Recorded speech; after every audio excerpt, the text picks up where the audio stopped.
in which our happy couples learn that life is not easy, whether as newlyweds or as recent divorcees.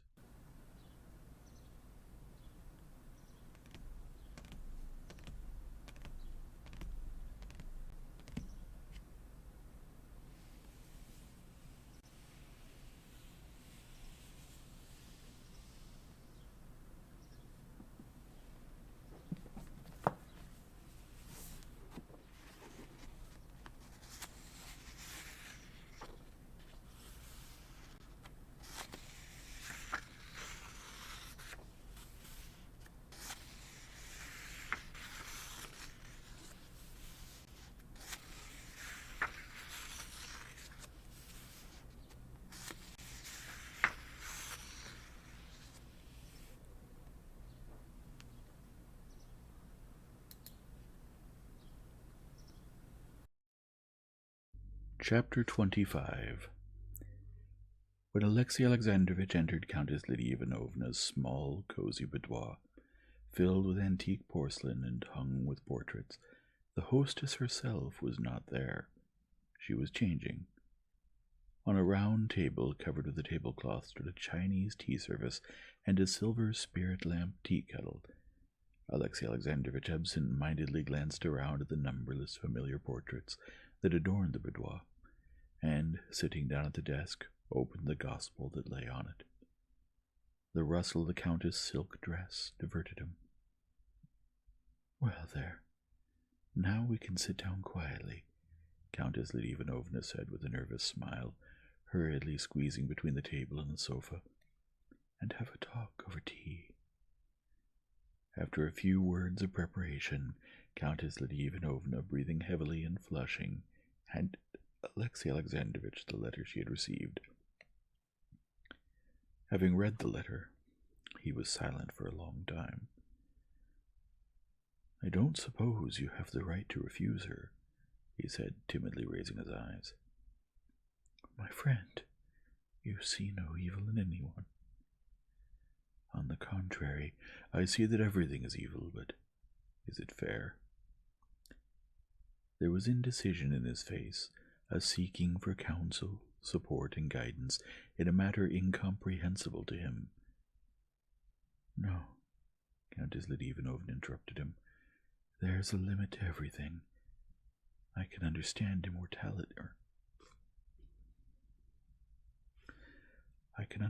immorality, she said, not quite sincerely, because she never could understand what led women to immorality. "But I do not understand cruelty. And to whom? To you.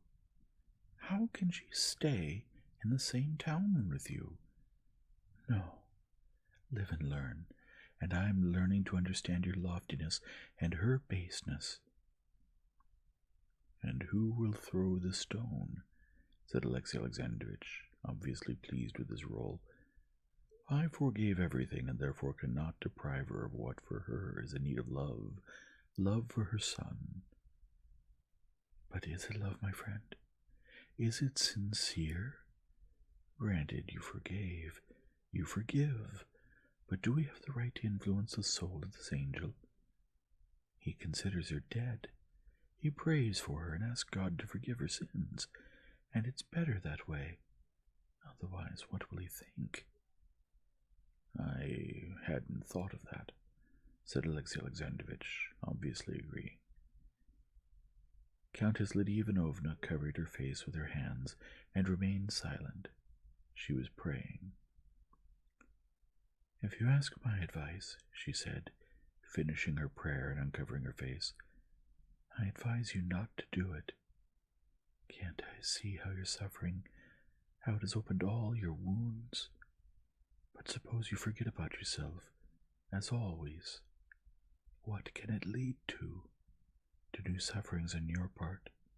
To torment for the child? If there's anything human left in her, she herself should not wish for that. No, I have no hesitation in advising against it, and if you allow me, I will write to her." Alexey Alexandrovitch consented, and Countess Lydia Ivanovna wrote the following letter in French. Dear Madame, a reminder of you may lead to questions on the part of your son which could not be answered without instilling into the child's soul a spirit of condemnation of what should be holy for him, and therefore I beg you to take your husband's refusal in the spirit of Christian love. I pray the Almighty to be merciful to you. Countess Lydia.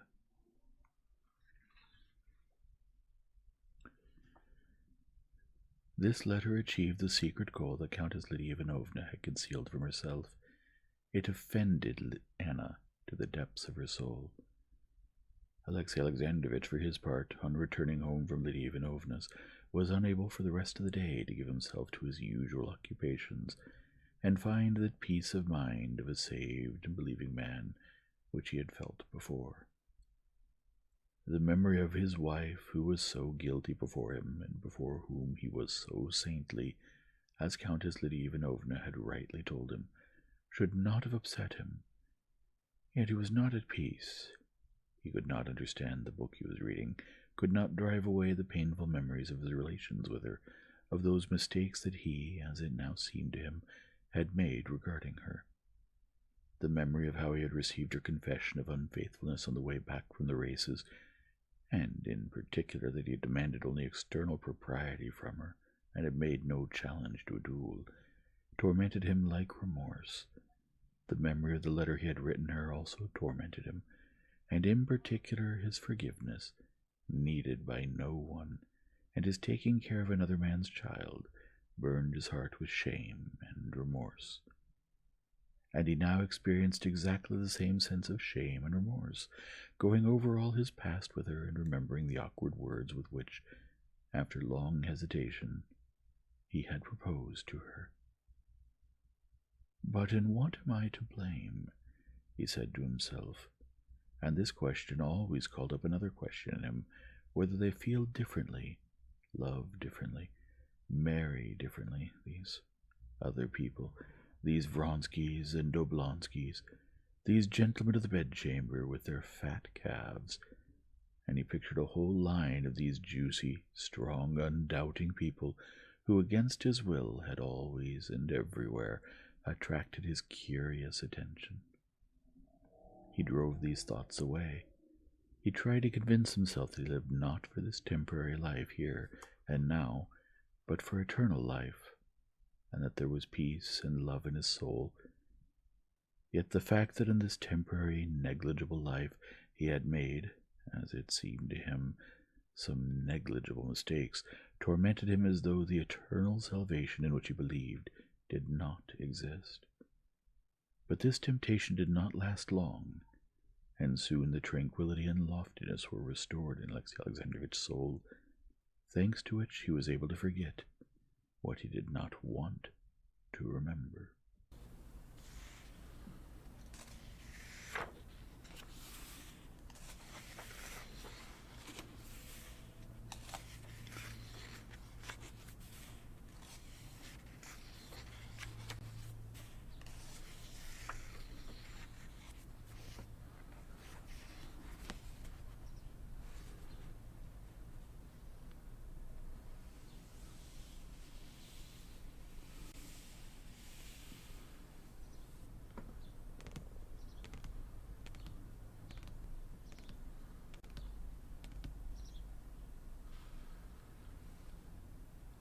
If you enjoy this format, please leave a like and subscribe and return tomorrow for the next chapter.